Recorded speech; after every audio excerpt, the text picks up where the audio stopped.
And so when the Prophet ﷺ, every morning and every evening, he would make this dua, one of, for me personally, my favorite dua, my favorite supplication. And this supplication reminds us of the meaning of Ar-Rabb. He says, Ya Hayyu Ya Qayyum. O Allah, the ever-living, the one upon whom everything depends. Bi-rahmatika astaghith. I seek help and refuge in your mercy. Aslih li sha'ni kullah. Fix all of my affairs. وَلَا تَكِلْنِي إِلَى نَفْسِي طَرْفَةَ عَيْنٍ. And don't leave me to myself. Don't let me look after myself for the blink of an eye. Every morning and every evening he would say these words. Because truly this is what it means to be a Rabb. If you are a Murabbi and you have a child, you don't want to let your child worry about anything for the blink of an eye. Your child comes, cries to you, they're hungry. You want to give them food straight away, anything. Your child comes, they want the latest toy, you want to give them the latest toy because you don't want them to feel upset even for the blink of an eye. Sometimes you watch your child going through difficulty. You watch them climb up and you know they're going to fall, but you know they need to fall so that they learn next time not to climb up again. Allah subhanahu wa ta'ala as Rabb, there is not a moment in our lifetime except that He is looking after us. يُدَبِّرُ الْأُمُورِ. He manages all of our affairs. We have the illusion that people manage our affairs. I want an airplane ticket, I call the travel agent. My child needs to go to school, I call the head teacher. I need medicine, I call the pharmacist. We have this illusion that these are the people that look after us. So when they let us down, we are really angry. When the pharmacist one day is too busy for us. The barbers are all closed, or they do a bad job. Or we lose our job and our boss doesn't give us our payslip. We are so invested in this idea that people are the ones managing our affairs. People are the ones serving us. We get pulled into this imaginary world where human beings are all powerful, such that when one of them falls, one of them disappoints us, one of them breaks away, we feel brokenhearted. How could it happen? My teacher let me down. My driving instructor didn't show up. Just when you trust them the most, they didn't do good. That chef gave me food poisoning. Right? When in reality, ubudiyah, to be a abd of Allah, really and truly, is that you see all of these people as middlemen. The ultimate one who gives and takes and tests and harms and benefits is the Rabb. He is the true ultimate manager, the ultimate one looking after our affairs, testing us, challenging us, giving us, taking from us. And when someone comes to you, your car breaks down in the middle of the motorway, you don't see this as a mistake of your mechanic, you see this as your Rabb has given you this situation. This is what ubudiyah is about. True ubudiyah is to see things as they truly are. To not see the illusion, to not see the picture, the false image that people are the ones managing the world around us, but to see the true reality, which is that Allah subhanahu wa ta'ala manages everything. The good, the bad, and everything in between. In the Quran, when the prophets speak to Allah, they always, most of the time, if not all the time, they address Him with His name, Ar-Rabb. What does Zakaria alayhi salam say? رَبِّ لَا تَذَرْنِي فَرْدًا وَأَنْتَ خَيْرُ الْوَارِثِينَ.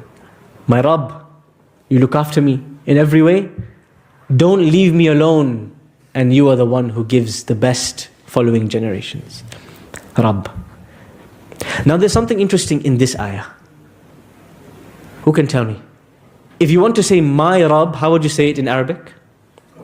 Rabbi. With a ya at the end, right? Rabbi. But in this ayah, what does he say?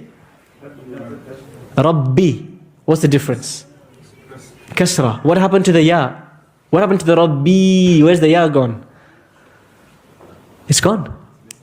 It's missing. This is one of the beautiful, subtle things in the Quran. Sometimes you will find the Prophet saying Rabbi, and sometimes you will find them saying Rabbi. Why? There's a pattern. There's a reason. Allah doesn't remove a letter or add a letter except He has a reason. Next time you read the Quran, look, every time you see Rabb, is it Rabbi or Rabbi. In moments of desperation, the prophets say, Rabbi. They are so desperate to call upon Allah, they don't have the time to add the ya at the end and stretch it for 2 harakas. No time. رَبِّ لَا تَذَرْنِي فَرْدًا وَأَنْتَ خَيْرُ الْوَارِثِينَ. You have to understand, this is not a man who didn't have a child for 6 months. And then he tried IVF, went to the NHS, went to a private doctor, then he's saying, come on Allah, what's going on? This is not that kind of a man. This man waited nearly a century. And he reached a level of desperation that he said, Rabbi, and he removed the ya. When you see Rabbi in the Quran without the ya, it's in a moment of desperation, difficulty. Sorry? At the moment. In that moment. Yeah? It's the heat of the moment. What does Musa alayhi salam say? He reaches Madian. He's got nobody, nowhere to look, nowhere to hide, no job, nothing. رَبِّ إِنِّي لِمَا أَنزَلْتَ إِلَيَّ مِنْ خَيْرٍ فَقِيرٍ. Oh Allah, I am in need, desperate need for anything you give me. Give me anything, I'll be happy. And so when you read the Quran, notice this point about the name Rabb. There is a way to call your Rabb in moments of desperation. 999, SOS. And there's a moment to call Allah when there's no urgency, 111. You'll be there with the questionnaire for a long time. Do you have heat? Do you have a fever? Do you have arm pain? Yes, no, yes, no, yes, no. But 999, within 3 seconds you get a yes?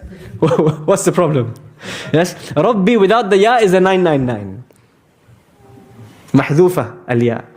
And Rabbi is the 111. Good analogy. وَلِلَّهِ الْمَثَلُ الْأَعْلَى. Allah subhanahu wa ta'ala can never be compared to an analogy.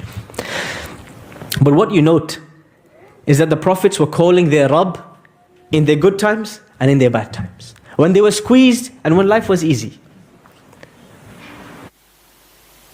And this Allah mentions in the end in Surah Al-Anbiya. إِنَّهُمْ كَانُوا يُسَارِعُونَ فِي الْخَيْرَاتِ. These prophets were competing in doing good. وَيَدْعُونَنَا رَغَبًا وَرَهَبًا. And they called upon us in fear and in hope. وَكَانُوا لَنَا خَاشِعِينَ. And they were humble in front of me.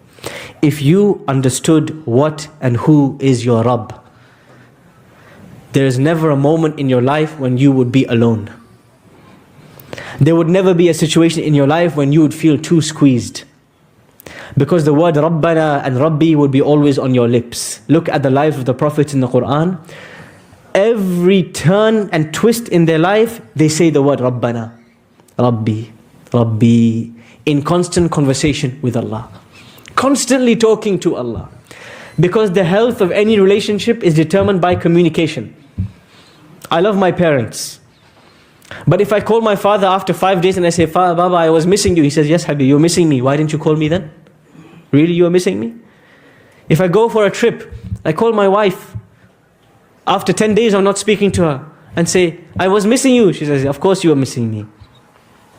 I have 0 missed calls from you. Clearly you are missing me. Yeah, the health of every relationship is dependent upon communication. And so if we know our Rabb, and we are attached to our Rabb, because He Rabbana, Rabbi, my Lord. And He addresses us by saying, Abdi, my slave. It's 2 ways. And in fact, it is at that moment in time when one really thinks that Allah would abandon us, He says, Abdi. Imagine, when does a parent say to their child, I don't want to ever see your face again, get out of my house. It takes a lot.